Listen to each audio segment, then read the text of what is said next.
Hello guys, এখন আমি যাচ্ছি দিদির বাড়ি। দিদিকে আজকে আমি সারপ্রাইজ দেবো। সকাল থেকে ফোন করেছি, তো ওকে জিজ্ঞেস করেছি যে তুই বাড়িতে থাকবি কিনা, কারণ ওর আজকে ডাক্তার দেখাতে যাওয়ার কথা ছিল। তো ও বললো আজকে বাড়িতে থাকবে। আমি ওকে বলিনি, ওকে আমি সারপ্রাইজ দেবো, ঠিক আছে? তো এখন আমি যাচ্ছি, দেখি ওর রিয়াকশানটা কী হয়। তো তোমরাও দেখতে থাকো, ঠিক আছে?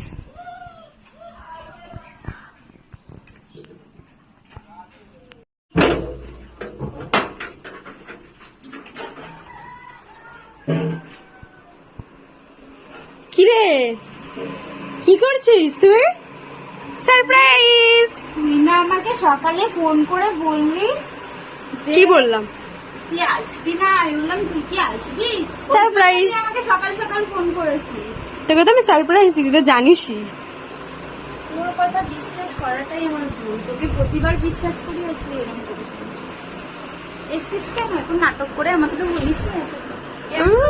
ঢং ঢং। জানিস না ও সবসময় নাটক করে। কাকে এখন ভিডিও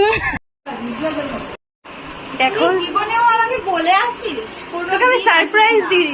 আমারই ভুল তোকে বিশ্বাস করা। তো দিদিকে আমি আজকে সারপ্রাইজ দিয়েছি বলে ও রেগে গেছে। বলো আমি কি ভুল করেছি?